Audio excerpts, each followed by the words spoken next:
last night we were talking about what's going on in the Middle East, and you said that maybe they attack Iran. That could be the case. We were talking about the possibilities. One of them was the negotiations or something, some sort of deal. One of them was the attack, new attacks coming. Right now, it seems the tone is a little bit more positive Right. than it was last night. What we've learned from the Iranian media, Mehr News, just remembering what has happened last night, they tried to, to somehow force some tankers, oil tankers or commercial vessels through the Strait of Hormuz, but they were attacked by Iranians. So nothing has happened last night. Total closure of the Strait of Hormuz. Then today we've learned from the Iranian media a new sort of 14-point plan or memorandum of understanding is going to be signed by United States and Iranian side. And looking at the points mentioned in this memorandum is basically the same 14-point plan or 10-point plan before Iran prepared. What we've learned last night from the Iranian sources, they said the text in the last 2 weeks, they tried this, they prepared the text, sent it to the United States. The United States tried to add some more points or modify some of the points in the Iranian plan. Then Iran said no. Then we had the attack on Lebanon, then the attack on Iran, then Iranian response. Then the United States sent the Qatari delegation to Iran saying that basically we are agreeing on the same text that you sent us. We're going to remove those modifications or additional points that we try to impose on the text. So here we are. Here is what Mehr News reported: the permanent and immediate ceasefire of war on all fronts, including Lebanon. The same point that we've seen in the 10-point plan. Right. Let's get started. Larry, go ahead. Your understanding of what's going on. Have you seen, did they list all 14 points? Yeah. Okay. Could you give him there in front of you? You can read them off. Yeah. The reason I'm asking is this right-wing newspaper in Israel Hayom, is saying Iran's agreed to hand over its enriched uranium. I don't believe that for a minute. No. I just sent it over, Larry. I just sent it over on Telegram. Yeah. Oh, okay. Let me just take a look. Yeah, look. I know from friends in the military that, but I'm not sure the timing. But yesterday, the United States was going to carry out some, they're described as pinprick operations that were targeted at the Strait of Hormuz, but with strict instructions not to hit what they call dual use targets like bridges and power plants, power lines, etc. So that, it could have a military use or it could have a civilian use. But that this was going to go on for 3 to 4 days. Now, but then subsequent to that, or I'm not sure if it was subsequent or precedent, the Trump comes out and says, "Oh, we're getting ready to sign this peace deal." Oh, okay. If they ordered a stand down, it appears they ordered a stand down because we didn't have any, what I could see, pinprick strikes yesterday, or in the early morning hours in Iran, and we'll see. We'll see what happens today. Where it's late in the afternoon in Tehran, and see if anything happens tonight. Now, the signature is supposed to, J.D. Vance is supposed to sign. He's supposed to be overseas, but Trump's leaving town tomorrow, I guess, to head for the G7 meeting. Well, as I understand it, under the Constitution, you can't have both the president and vice president out of country at the same time. Somebody's got to stay home and mind the store. So, but apparently this thing is moving along. I'd be shocked if the U.S. actually signs this. I'll be pleasantly surprised. Yeah. Carl, here is the first point: permanent and immediate ceasefire of war on all fronts, including Lebanon. Just moments ago, we've learned that the Israelis are just issuing some sort of statement, evacuation statement in the southern part of Lebanon. They want to bomb some cities or villages in the southern. I just don't remember the names, but two of these villages or cities were supposed to be hit today by Israelis. And looking at the plan, Colonel, there is nothing considering Iranian nuclear program or Iranian missile program. It says all about in the aftermath of signing this memorandum of understanding. But the first point, I think, is the most important point: the cease or the cessation of war on all fronts. Your understanding of that? Well, my understanding of ceasefire or cessation of war on all fronts is that you stop. You stop. You get the word out and you stop. We've seen in the past that they don't understand. We don't seem to understand either what ceasefire means. And Bibi Netanyahu has proven that he doesn't understand what it means. In fact, he exploits ceasefires in devious ways to do more damage than he was doing before the ceasefire occurred. So how do you do what was just suggested? And I don't have the points in front of me, but you told me what the first one is. If Israel is not going to stop what it's doing in Lebanon, I think that's a non sequitur for Iran. I don't see you can proceed down that list, whatever it says, to any other opportunity if you're not going to have a ceasefire, or at least one that appears to be holding and to be applicable to Lebanon. And it's pretty clear to me that Netanyahu, in political trouble, if he does do that, is not going to do that. So how do you move from that point unless you just ignore it? I don't think Iran will.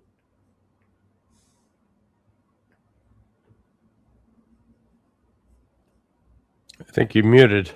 Yeah. The second point, Larry, is about the U.S.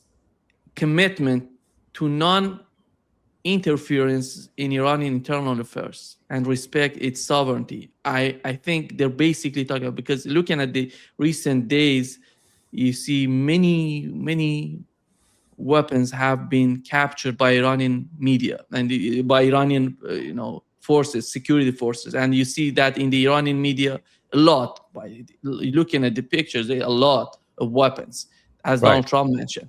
And I think basically they're talking about the way that the United States is trying to manipulate Iraqi Kurdistan, because you remember when the United States was attacking Iran, Iran was attacking Erbil in Iraqi Kurdistan. Go ahead. Well, yeah, no, I was just going to say that right there explains we had 3 or 4 consecutive. Let's see, the last strike was today's Friday, Wednesday.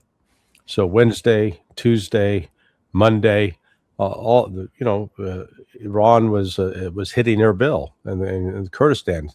They were targeted, I'm sure, CIA bases.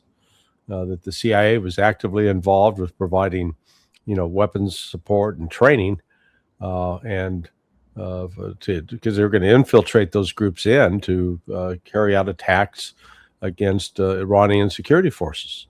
So I'm sure this is Iran's point. Again, I'm going to be surprised if these are these 14 points that Iran's official news agency has published. If that holds, I mean, that'll be astonishing, because it will be essentially a declaration of surrender by the United States. And I don't see how Trump, because he's under, I'd say he's almost under threat from the Zionist elements to agree to this. But it's going to take this agreement to get this war stopped. So we'll see. I agree with Larry on that. Just thinking about what Netanyahu is facing in Lebanon, what he's facing politically, I don't see how you get this squared. Now, I see how you could square it with the United States if we're willing to eat a lot of crow, and Donald Trump will do that by crowing. But I don't see how you square it with Bibi. Mm-hmm. Yeah. Carl, the points when it comes to the blockade of the United States and Iranian blockade of the Strait of Hormuz in this plan, as I see here, the two sides, the sides to withdraw or to, reopening of the strait, the United States and Iran, within 30 days. But the Strait of Hormuz will remain under Iranian control. Iranian arrangement. They call it Iranian with Iranian arrangement in the Strait of Hormuz. This is, I think, how is that going to influence the region? Because Donald Trump said many of these countries in the region were trying to, UAE, Qatar, and Saudi Arabia.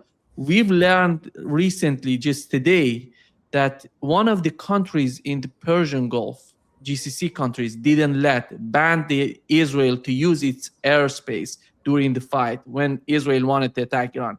I think it was Saudi Arabia. Saudi Arabia didn't let Israel to use its airspace. Colonel, go ahead. Well, you're saying something that I think is absolutely essential if Trump is to weasel his way out of this in its most direst consequences, and those are the economic consequences. So all he's doing there is saying, I recognize that Iran can keep the strait open and ships can flow through it if I'll just stop doing what I'm doing and allow them to do it. That's the basic principle here, I think. And I can solve what might become over the summer my biggest problem. And that is the economic effects of the strait being not necessarily closed, but in the hands of Iran exclusively for whatever ships it wants to pass through, or even more importantly, whatever ships it doesn't want to pass through. So this is the big deal for Trump, I think. This is what's going to haunt him all the way into September, dramatically so if he lets it go on that long.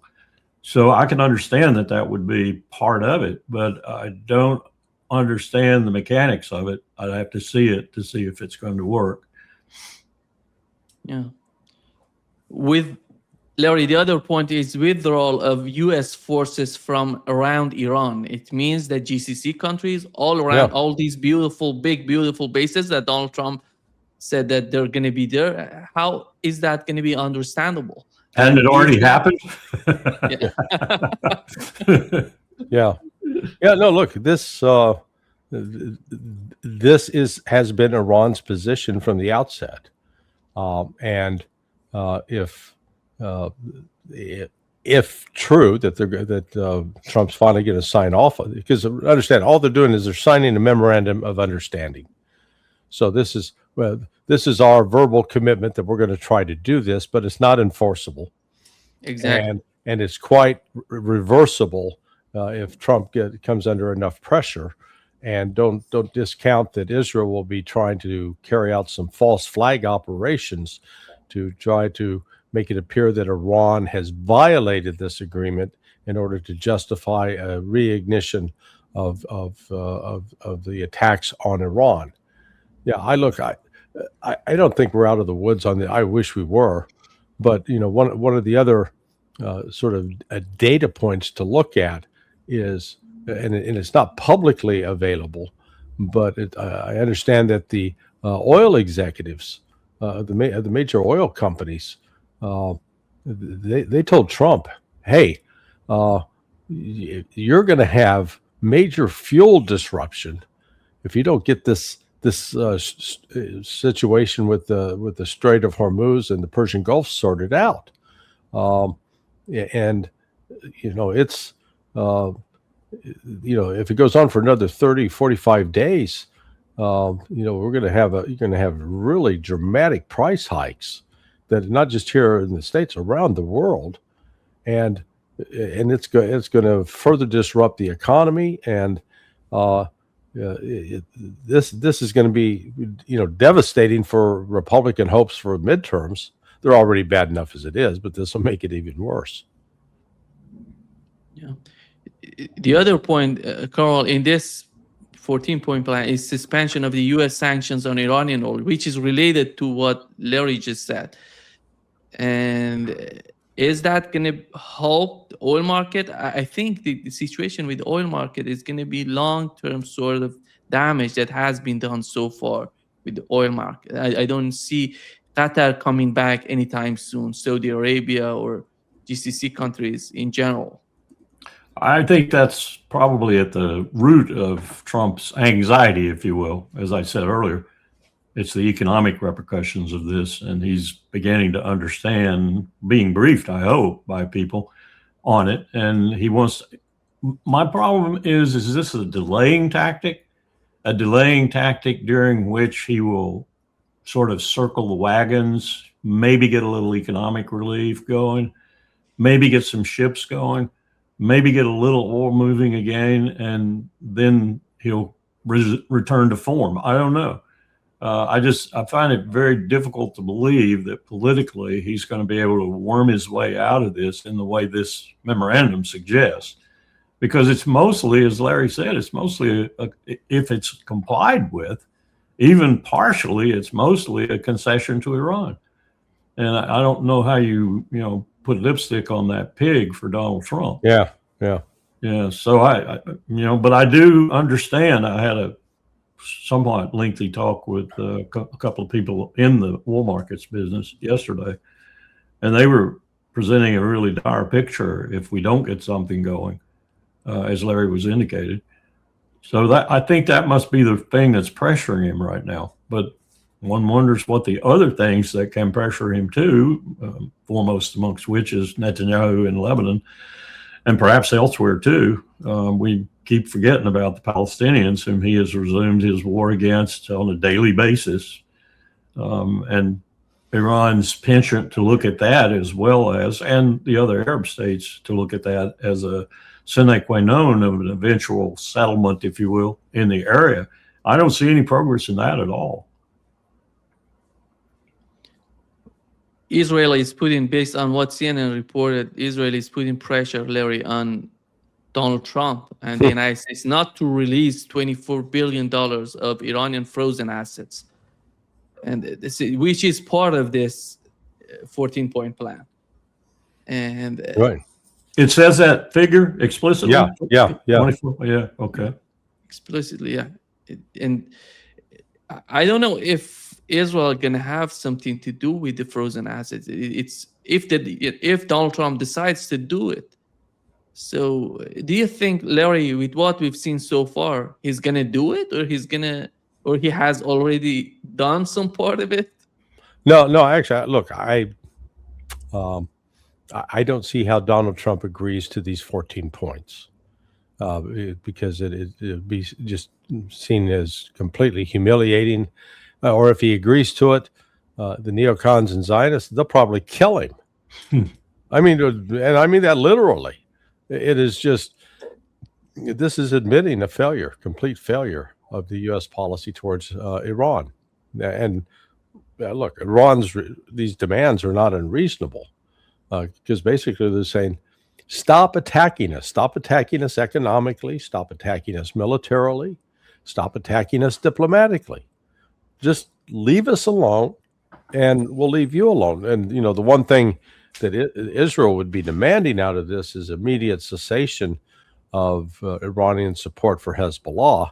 I don't think actually that Iran's material support for Hezbollah is the issue. I think it's just political support for Hezbollah that's the issue. Hezbollah seems, I think Hezbollah's got its own connections through links other than Iran, where it's been, it was able to get these FPV drones that they've been using so effectively against the Israelis. So this is, look, the if you want to solve the Middle East issue, for starters, tell Israel to get back in its cage. And the United States Donald Trump has the power to do that. You cut them off from all aid. They will not be happy. They'll scream and holler, but they'll have to come to grips that they, without U.S. aid, they're screwed. And that, in conjunction with that, I mean, if Trump really wanted to play hardball, he would then send the diplomats out to talk to the Turks to say, okay, guys, you need to cut off the oil to Israel, and go to India and China and said, okay, we're going to stop trade with it. I mean, it's not just the United States that's been an enabler of Israel. It's other countries, India, and even China. Yeah. Even Turkey. And Russia. And Russia. Yeah. Turkey, Larry. Turkey is so important. Yeah. Carl, go ahead. I think a combination of Iran and Turkey would put tremendous pressure on Israel militarily and economically if they do that. Yeah. I'm reaching in and grabbing a diplomatic riposte, if you will. I'm playing diplomat, and I'm saying, if I were facing this situation right now, I'd have a really serious talk with Bibi and probably his successors, likely successors. And I would say, let's test this.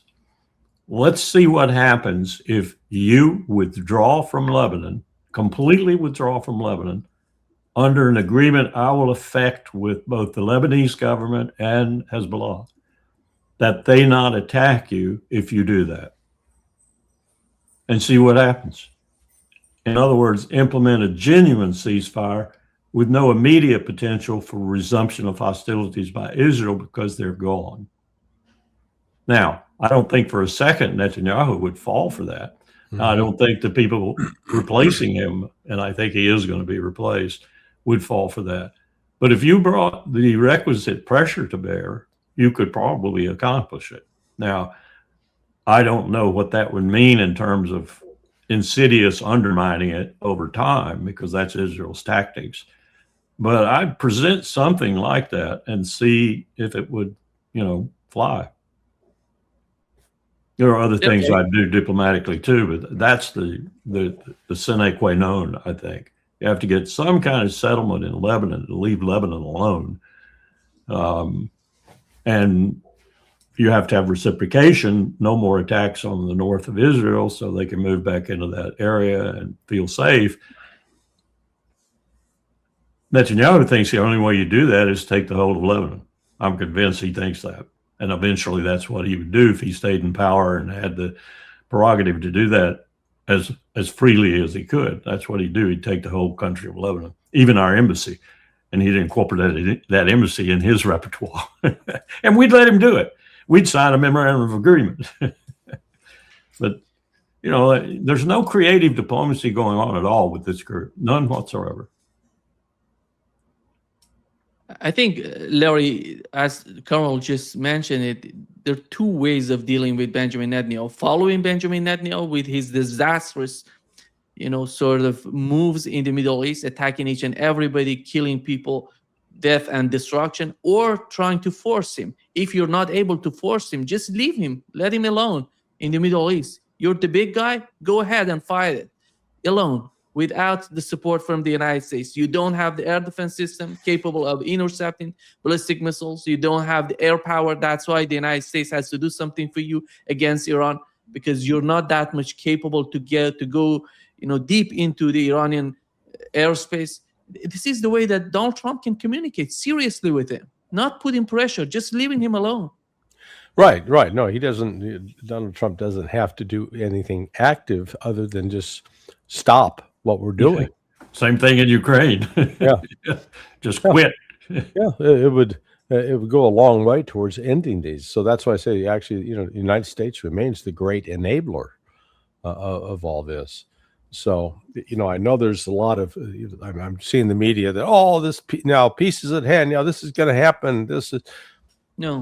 Well, I don't see it happening. I like I said, I wish it would, but because I think what Iran has laid out are quite reasonable positions. But the political tides. Now, let me caveat that.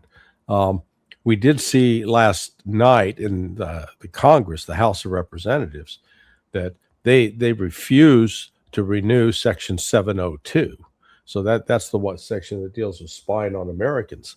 So I took that as one sign that perhaps some sanity is returning to there are a number of Republicans crossed over to vote with the Democrats to kill that thing, and it should have been killed. But I think I'm not sure necessarily that extends to the foreign policy side of support for Israel, but I think the Israelis have sort of worn out their welcome in the United States. The worm is definitely starting to turn against them. I think we'll see some more of that. I hope, anyway. I don't know if it'll be completely effective, but with what is it, S-222 or whatever that Cotton's putting forward, 622, I think. 622.